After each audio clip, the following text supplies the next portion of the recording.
O fenômeno espírita. Gabriel Delany, 1896. Parte 2. Capítulo 3. Mediunidades diversas. Os médiuns escreventes. Algumas comunicações notáveis. Fábulas, versos e música. Incorporação ou encarnação. Um caixeiro. A filha do juiz Edmondes. Anestesia durante o transe. As objeções. O Sr. Binet. As experiências do Sr. Janete. Mediunidade vidente. Mediunidade auditiva. Escrita direta e psicografia. Experiências de Wallace. Oshon. Zollner. O Dr. Gibier. Na América do Norte. Observações. Os médiuns escreventes. Já vimos, no histórico, como os próprios espíritos indicaram um meio de comunicação mais rápido que pela mesa. Esse meio é o de tomar um lápis e deixar a mão completamente passiva. Se o experimentador é médium, no fim de algum tempo sua mão traçará automaticamente sinais, linhas e, finalmente, caracteres que podem ser lidos e que constituem a mensagem espiritual. Eis como a mediunidade escrevente se desenvolveu no Dr. B. Cyriax, diretor do Neuspiritualistische Blatter, de Berlim. Essa narrativa foi extraída de sua obra Oische in Spiritualistische Ordnung. O autor conta que, resolvido a estudar o fenômeno, desejava fazer pesquisas em sua própria casa, no seio de sua família, a fim de estar plenamente convencido de que nenhuma fraude produzir-se-ia. Durante 19 sessões, nenhum resultado obteve. Foi somente na 20ª que movimentos da mesa vieram animá-lo a prosseguir esse inquérito, que ele estava a ponto de abandonar. Cedamos-lhe a palavra. Nessa 20ª sessão, senti, de repente, uma sensação muito particular, ora de calor, ora de frio. Percebi, em seguida, uma espécie de corrente de ar frio que passava pelo meu rosto e pelas minhas mãos. Depois, pareceu-me que meu braço esquerdo estava, como se costuma dizer, dormente, mas a impressão era completamente diferente da de fadiga, que eu sentia nas outras sessões e que podia fazer cessar, quer mudando de posição, quer mexendo os braços, as mãos ou os dedos. Nessa ocasião, meu braço estava, por assim dizer, paralisado e minha vontade era impotente para fazê-lo mover, e muito menos aos meus dedos. Tive, em seguida, o sentimento de que alguém punha meu braço em movimento, e tal foi a rapidez com que ele se agitou que não consegui retê-lo. Como esses movimentos eram análogos aos que fazemos para escrever, minha esposa foi buscar papel e um lápis e colocou-os na mesa. De um salto, minha mão esquerda apodera-se do lápis e, durante alguns minutos, traça sinais no ar com incrível rapidez, de sorte que meus dois vizinhos eram forçados a inclinar-se para trás a fim de não serem atingidos. Após isso, minha mão abaixa-se bruscamente para o papel. Fere-o violentamente, e quebra a ponta do lápis. Nesse momento, com a mão repousada docemente na mesa, compreendi perfeitamente que a minha vontade tinha sido inteiramente neutra nos movimentos executados. Compreendi também que eu não a dominava na fase atual de repouso. O fato é que não pude reter meus gestos e que, no momento do repouso, não me foi possível mover o braço, que estava insensível e como se não me pertencesse. Logo que o lápis, aparado de novo, foi posto outra vez ao meu alcance, minha mão tomou e começou a estragar algumas folhas de papel, cobrindo-as de traços grossos e de rasgões. Depois acalmou-se, com profundo espanto nosso, pôs-se a fazer exercícios de escrita, tais como costumam fazer as crianças, primeiro traços, pauzinhos, depois N, M, A, C, etc., e finalmente U. Sobre o qual fiquei muito tempo, até que a força que animava o meu braço conseguiu fazê-lo mover em círculo, sempre o mesmo, com grande rapidez. Depois disso, a força, como que exausta, deixou de agitar-me o braço, senti uma nova corrente de ar frio passar através e sobre minha mão e, em pouco tempo, toda a fadiga e toda a dor havia desaparecido. A calma restabeleceu-se e levantamos a sessão, felizes por havermos verificado a manifestação de uma força independente da nossa própria vontade, e a qual nos era impossível resistir. Que essa força fosse magnética ou espírita, ou tivesse origem na atividade inconsciente do cérebro, eis uma questão reservada para outra ocasião. Embora fosse medíocre o resultado obtido, não ficamos tranquilos enquanto não tentamos outras experiências. No dia seguinte, à noite, empenhamo-nos outra vez na questão, desta vez, a espera não foi longa. Apenas tinham decorrido 5 minutos, já eu sentia ar frio, e a mesma sensação era experimentada pelos meus companheiros. Em seguida, sobrevieram os movimentos bruscos e, muitas vezes, dolorosos da mão esquerda, que batia, sem interrupção, durante alguns minutos, na superfície da mesa, com pancadas precipitadas e com tal violência que acreditei dever estar escoriado. Surpreso, não descobri ferimento algum, e todo vestígio de dor desaparecera. Como por encanto. Desse dia em diante, minha mediunidade desenvolveu-se mais rapidamente, seguindo os conselhos de meus amigos da América do Norte. A reunião era composta de 2 damas e um cavalheiro.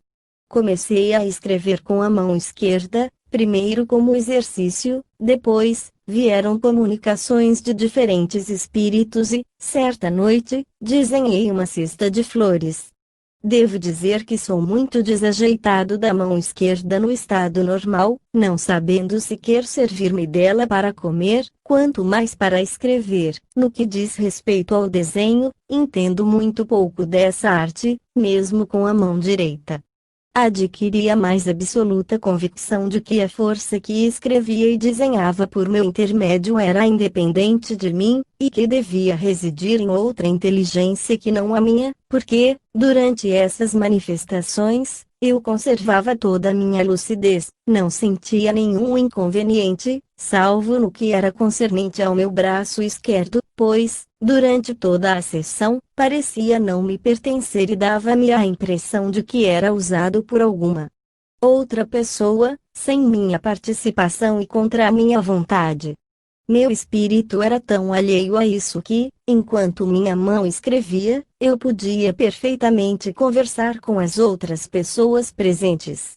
Um colega, que, em certa ocasião, assistia à sessão, querendo reter o movimento de minha mão, e tendo para isso colocado suas mãos de modo que a minha suportasse todo o peso de seu corpo, nenhum resultado tirou. Minha mão prosseguiu seu trabalho com força e regularidade, enquanto eu apenas sentia o peso das mãos colocadas sobre a minha.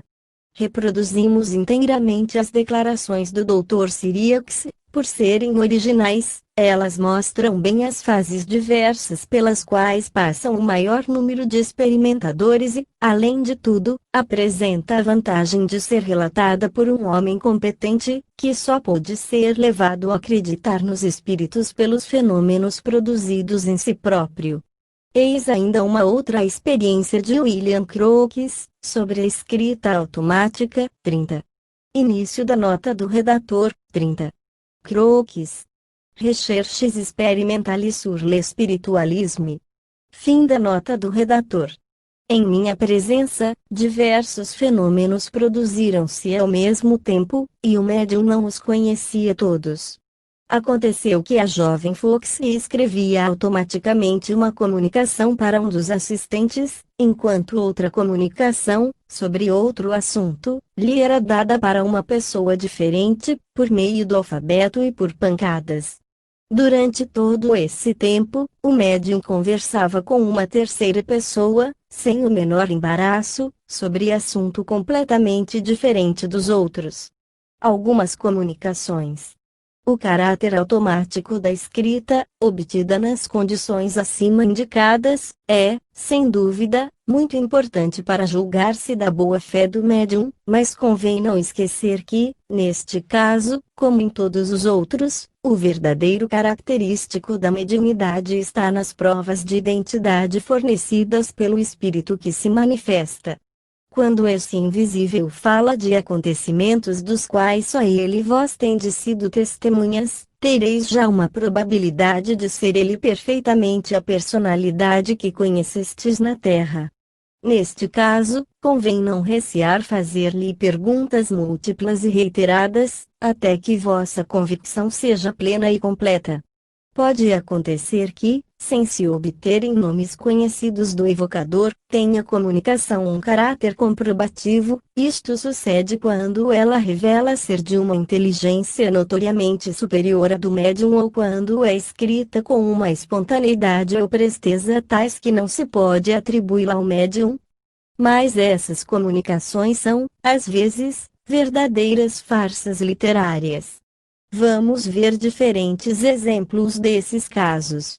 Eis primeiramente uma fábula que o Sr. Timoleon Jalbert, antigo vice-presidente do Tribunal Civil de Carcassonne, obteve por intermédio da mesa. Ela foi extraída de sua obra Les Deux Commandements du Christ, e obteve o prêmio nos Jogos Florais de Toulouse. La Chenille et le Papillon.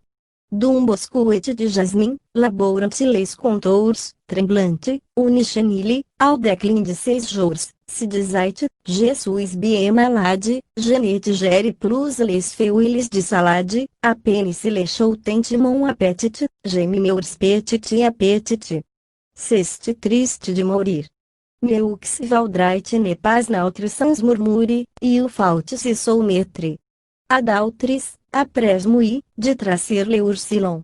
Mas tu ne mourras pas, lui dit un papillon, naguère, et un insolvente, sur la même charmille, avec toi, j'aille rampé, je suis de ta famille. Si tu traînes ces corpes lourdes, débile et poudreux, l'avenir te réserve un destin plus heureux. Espere. Du sommeil le passage est rapide, tout comme je le fus. Tu serás chisalide, como muito porras, brilhante de couleurs, respirer les parfums fleurs. La vieille répondit, imposture, imposture. Rien ne saurait changer les lois de la nature, l'aubépine jamais ne deviendra jasmin. A mesa aux brises, a des ressortes frêles, quel habile ouvrier viendrait ficher des aïeux. Je ne faut pas ton chemin. Chenille, bientôt chez, les possibles à 6 bornes, reprit un escargot triomphant sous ses cornes, un crapaude applaudit. De sondar de un frelon insulta le beau papillon. Non, c'est neste pasto jours la vérité qui brille. Nies lame des mortis, aveugles obstines. Prenez garde.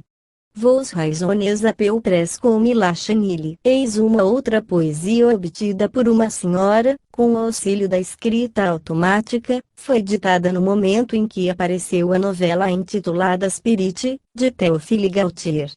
Me volei revenu. Portanto, jamais, madame, juré sur mes grandes deux de ne jamais rimer.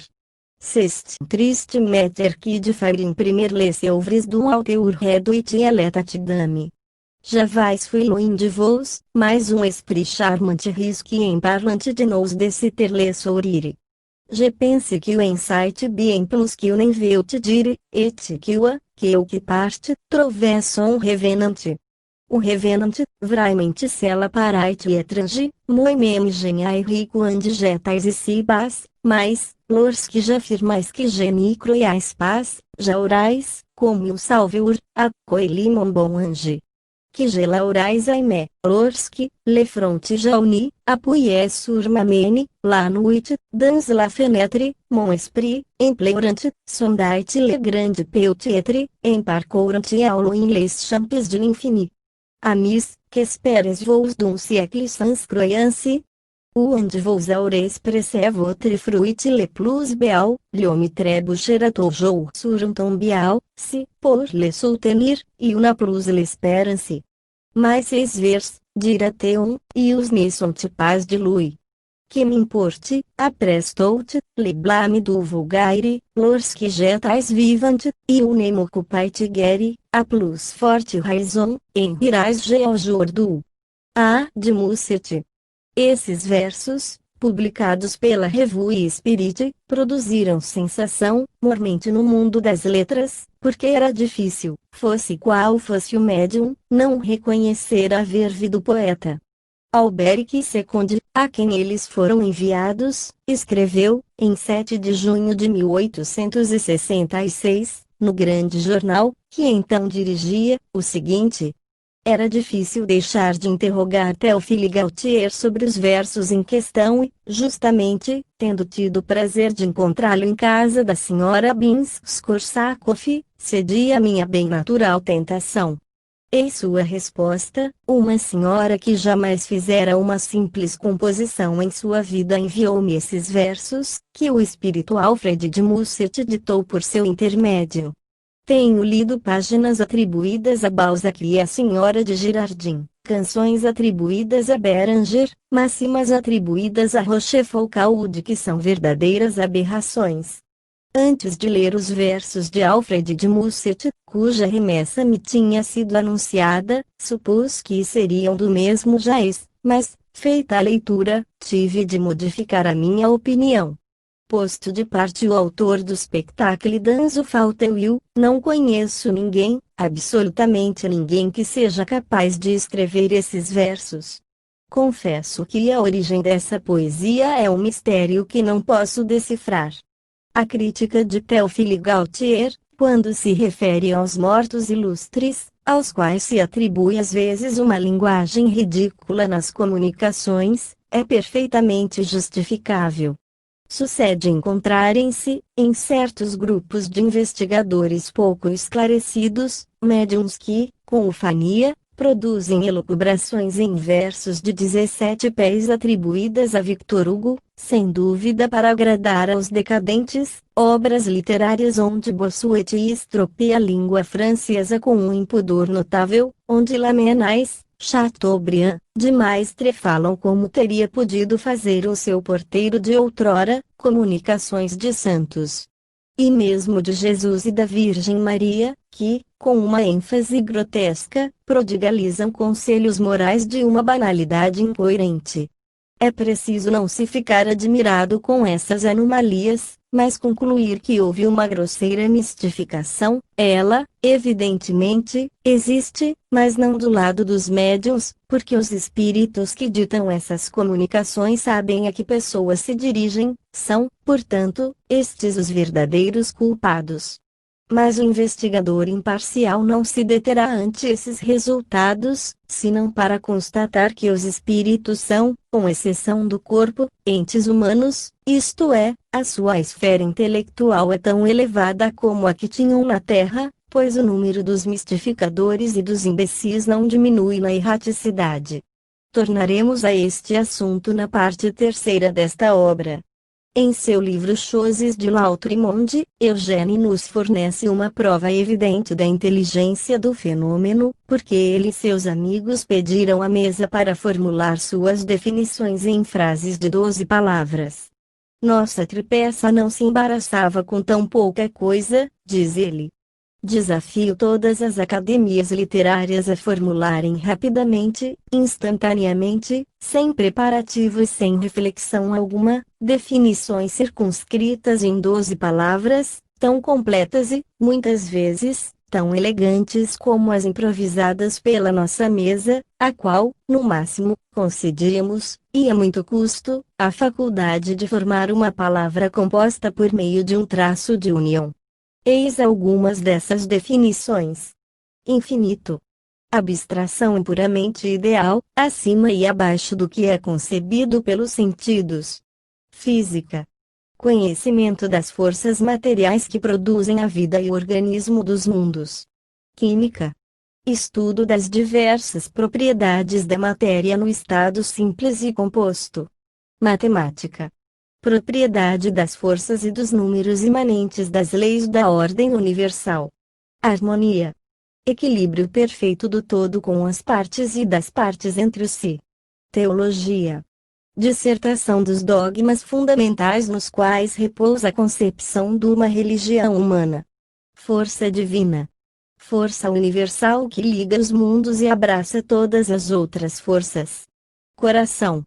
Espontaneidade do sentimento nos nossos atos, nas ideias e em sua expressão. Espírito. Suntuosidade do pensamento. Galanteria harmoniosa das relações, das comparações e das analogias. Imaginação. Fonte dos desejos, idealização do real por um justo sentimento do belo. Limitamos aí, com bastante pesar nosso, essas citações, porque queremos falar de uma produção nova e curiosa da mesa. Ela ditou música. Eis como foi conseguida. Uma pancada significava dó, 2 ré, 3 mi, 4 fá, e assim por diante. Ordinariamente, a tripeça começava por dizer-nos de quantas notas se compunha a melodia, quase sempre 32, seu número favorito para a frase musical, assim como de 12 para a frase falada.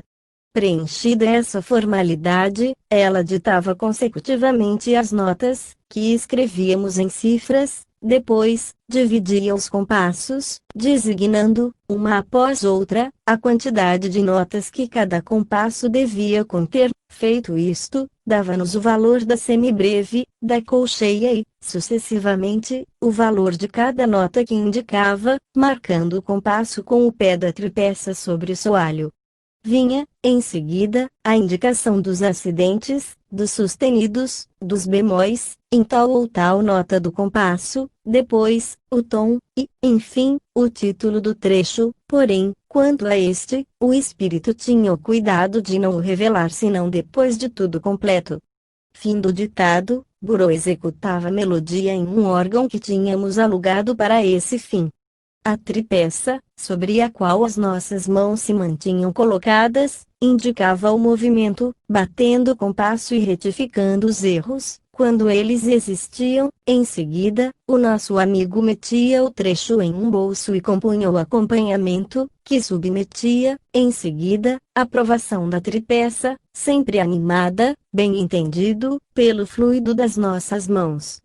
Terminada a audição, se a inteligência estava satisfeita com o trabalho do seu cooperador, manifestava sua aprovação dando várias pancadas no soalho. Se não estava, erguia a tripeça e a deixava imóvel, sinal habitual para indicar um erro. Então, Burô recomeçava e a tripeça assinalava, levantando-se, os acordes que lhe desagradavam. Quando era o acompanhamento inteiro que a inteligência rejeitava, ela deixava executá-lo ainda uma vez até ao fim, sem dar nenhum sinal, e levantava-se em seguida. Compreendia-se, então, que tal trecho devia ser recomeçado, e obtinha-se a música. Os leitores encontrarão as melodias, assim obtidas, no livro já citado. Às vezes, os espíritos escrevem eles mesmos a música, em lugar de ditá-la. Eis o que conta Crookes de suas experiências a esse respeito, em companhia do célebre médium Home. 31. Início da nota do redator. 31. Crookes. Recherches experimentales sur l'espiritualisme, páginas 16 a 21. Fim da nota do redator. Entre os notáveis fenômenos que se produzem sob a influência de Home, os mais frisantes e os que melhor se prestam ao exame científico são: primeiro, a alteração do peso dos corpos. Segundo, a execução de áreas por instrumentos de música, geralmente pelo acordeão, devido à sua facilidade de transporte, sem intervenção direta do homem em condições que tornam impossível todo contato ou manejo das chaves. Somente depois de eu ter sido frequentes vezes testemunha desses fatos e de tê-los investigado com toda a profundeza e rigor foi que me convenci da sua realidade. O Sr. Crookes construiu uma gaiola, cuja altura foi calculada de forma a poder ser introduzida debaixo da mesa do refeitório. O acordeão foi comprado pelo sábio químico e Home não o viu nem o tocou antes da experiência. Continuemos a nossa citação. Os investigadores presentes, na ocasião dessa experiência, eram um eminente físico, altamente colocado na Sociedade Real de Londres, a quem eu chamarei Dr. A. B., um doutor em Direito, meu conhecido, a quem chamarei C. D. 32, meu irmão e o meu ajudante. Início da nota do redator, 32. Os doutores A, B e C, D são os senhores William Jeans e Sergeant Cox, cujas cartas confirmam a narração de Crookes. Fim da nota do redator. O Sr. Holmes sentou-se ao lado da mesa, numa cadeira, defronte dele, por baixo da mesa, estava a gaiola acima mencionada, suas pernas achavam-se uma de cada lado da mesma gaiola. Sentei-me perto dele, à sua esquerda, um observador foi também colocado à sua direita, o resto dos assistentes sentou-se distante da mesa, como lhes convinha. Com a minha mão, tirei a gaiola de sob a mesa, justamente o bastante para permitir que aí se introduzisse o acordeão com suas teclas viradas para baixo. Em seguida, empurrou-se a gaiola para baixo da mesa, tanto quanto permitiu o braço do Sr. Home, mas sem ocultar sua mão àqueles que estavam perto de si. Dentro em pouco, quem estava de seu lado viu o acordeão balançar-se de um modo curioso, em seguida, sons foram emitidos e, enfim, produziram-se, sucessivamente, diversas notas. Enquanto isso se passava, meu ajudante introduziu-se debaixo da mesa e disse-nos que o acordeão abria-se e fechava, verificou-se, ao mesmo tempo, que a mão do Sr. Home, que sustinha o acordeão, estava completamente invisível, e que a outra repousava sobre a mesa. O Sr. Home tinha ainda o instrumento na gaiola acima descrita. Seus pés estavam seguros pelos que se assentavam perto dele, sua outra mão repousava na mesa e ouvimos notas distintas e separadas soar sucessivamente, sendo, em seguida, executada uma simples área. Como tal resultado não poderia ser produzido senão pelas diferentes teclas do instrumento, postas em ação de um modo harmonioso, todos os que estavam presentes consideraram a experiência como decisiva. Vamos expor agora uma fase ainda desconhecida do fenômeno. Incorporação ou encarnação. A mediunidade, pela pena, abrevia e simplifica as comunicações com os espíritos, porém, há outro modo ainda mais expedito, por meio do qual o espírito se apodera dos órgãos do médium e conversa por sua boca, como o poderia fazer se ele próprio estivesse encarnado. Os ingleses e norte-americanos dizem que, nesse caso, o médium está em transe. Essas manifestações são as mais fáceis de dissimular, mas, nesse caso ainda, só convém admitir o fenômeno como real quando o médium dá provas certas de que um ser desencarnado se manifesta por seu intermédio. Essas provas podem ser de diferentes naturezas, vamos referir 3 exemplos dessa mediunidade ver-se-á, por essas narrações, como elas trazem um irresistível cunho de evidência. Eis o que conta o Sr. Sergeant Cox, jurisconsulto eminente, escritor distintíssimo, bom juiz, diz Wallace, em matéria de estilo. Um caixeiro. Vi um caixeiro, sem educação, sustentar, quando estava em transe, conversação com uma pleiade de filósofos sobre a razão e a presciência, a vontade e a fatalidade, e fazer-lhes frente com vantagem. Propus-lhe as mais difíceis questões de psicologia e recebi respostas sempre sensatas, sempre cheias de energia e, invariavelmente, em linguagem escolhida e elegante. Entretanto, um quarto de hora depois, quando ele ficou em seu estado normal, era incapaz de responder às mais simples questões sobre assunto filosófico, e sempre costumava procurar muito para encontrar uma linguagem suficiente a fim de explicar as ideias mais vulgares. Nessa experiência, a desproporção entre o estado normal e o transe é tão manifesta que, incontestavelmente, há uma ação estranha agindo sobre o sensitivo. Eis um segundo exemplo em que a ação dos espíritos é ainda mais bem apreciada e absolutamente inegável. Wallace, referindo-se aos trabalhos do juiz Edmonds sobre o espiritismo, escreveu: A filha do juiz Edmonds. Temos ainda a acrescentar um relatório que será, talvez, para muitas pessoas a prova mais convincente de todas as experiências desse magistrado. Sua própria filha tornou-se médium e pôs-se a falar línguas estrangeiras que lhe eram totalmente desconhecidas. Ele exprime-se do seguinte modo sobre o assunto. Ela não dominava outro idioma além do seu, salvo ligeiro conhecimento de francês, aprendido na escola. Não obstante isso, tem conversado frequentemente em 9 ou 10 línguas diferentes, muitas vezes durante 1 hora, com a segurança e a facilidade de uma pessoa falando sua própria língua. Não é raro que estrangeiros se entretenham, por seu intermédio, com seus amigos espirituais em seu próprio idioma. Cumpre-nos dizer como se passou tal fato em uma dessas circunstâncias. Uma noite, em que 12 ou 14 pessoas se achavam em meu pequeno salão, o Sr. E. D. Green, artista desta cidade, foi introduzido em companhia de um cavalheiro que se apresentou como sendo Evangelides, natural da Grécia. Pouco depois, um espírito falou-lhe em língua inglesa, por intermédio de Laura, e tantas coisas lhe disse que ele reconheceu estar por seu intermédio em relação com um amigo que falecera em sua casa, alguns anos antes, mas de quem ninguém tinha ouvido falar. Nessa ocasião, por intermédio de Laura, o espírito disse algumas palavras e pronunciou diversas máximas gregas, até que, enfim, o Sr. E perguntou se ele poderia ser compreendido quando falasse grego. O resto da conversação foi, durante mais de 1 hora, da parte do Sr. E, inteiramente em língua grega. Laura também falava em grego e, algumas vezes, em inglês. Em certos momentos, Laura não compreendia a ideia sobre a qual ela ou o Sr. Gelides falavam, mas, em outras ocasiões, a compreendia, posto que falasse em grego e ela própria se servisse de termos gregos.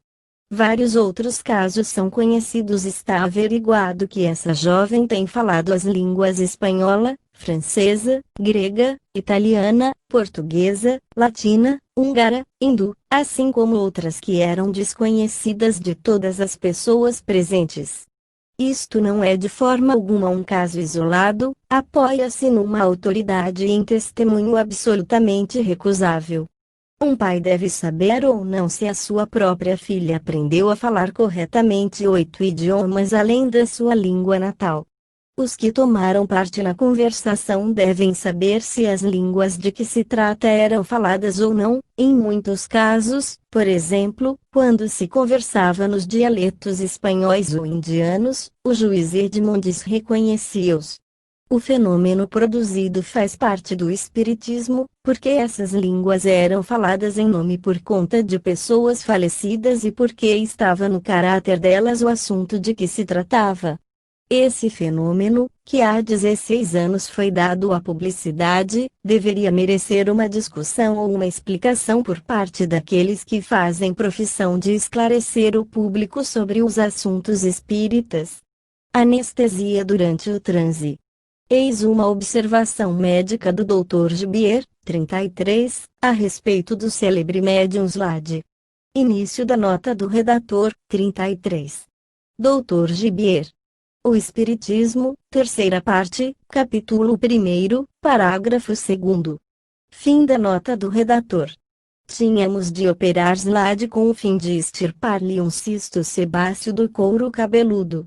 Por ser ele muito sensível à dor e, além disso, de uma pusilanimidade excessiva, não podíamos recorrer ao bisturi para operá-lo. Lançamos mão de cáusticos cujo princípio básico era o óxido de potássio. A aplicação do medicamento foi, desde o começo, muito dolorosa para Slade. Depois de alguns minutos, o seu sofrimento pareceu-nos intolerável, o paciente suava excessivamente, todos os seus membros agitavam-se com estremecimento. sugerimos-lhe a ideia de chamar o vaso 34, o qual não se fez esperar, caindo logo Slade em estado de êxtase, de transe, e, com a voz modificada, entreteve-se alegremente conosco e com o Sr. A.F., que assistia à operação em meu gabinete de trabalho.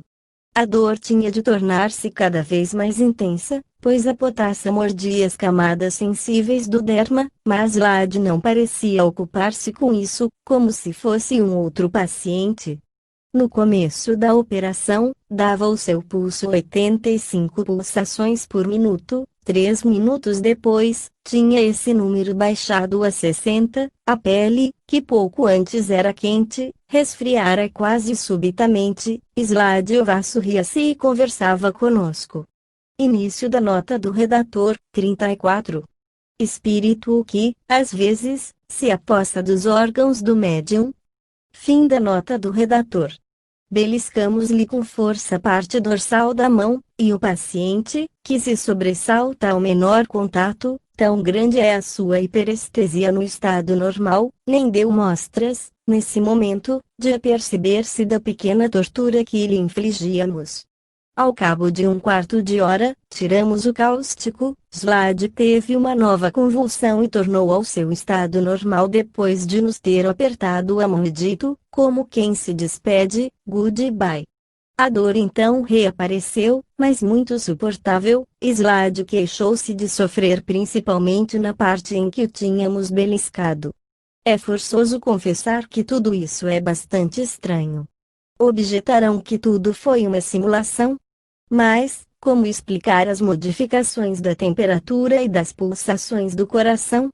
Isso não pode ser simulado. Ainda uma nova observação sobre esse ponto: dissemos acima que Slade tinha tido 2 ataques de hemiplegia, da qual ainda não está curado. Fizemos, sem comunicar-lhe o nosso intento, o exame comparado de sua força no dinamômetro. Depois de havermos verificado que, em suas mãos, o dinamômetro marcava 27 kg à direita e 35 à esquerda, aproveitamo-nos de um acesso de transe, que se seguiu, em consequência dos esforços que ele tinha feito, apertando o instrumento, e verificamos, de uma vez, que o dinamômetro marcava à direita 55 em vez de 27 kg. E à esquerda 60 em vez de 35, e, em outra ocasião, à direita 63 e à esquerda 50. Nenhuma das 3 pessoas presentes pôde fazer chegar a mesma indicação à agulha do dinamoscópio. Como é fácil de verificar, a encarnação ou incorporação é um fenômeno que não se pode simular, se os investigadores souberem tomar as precauções necessárias. Nos casos supramencionados, a intervenção dos espíritos é absolutamente manifesta.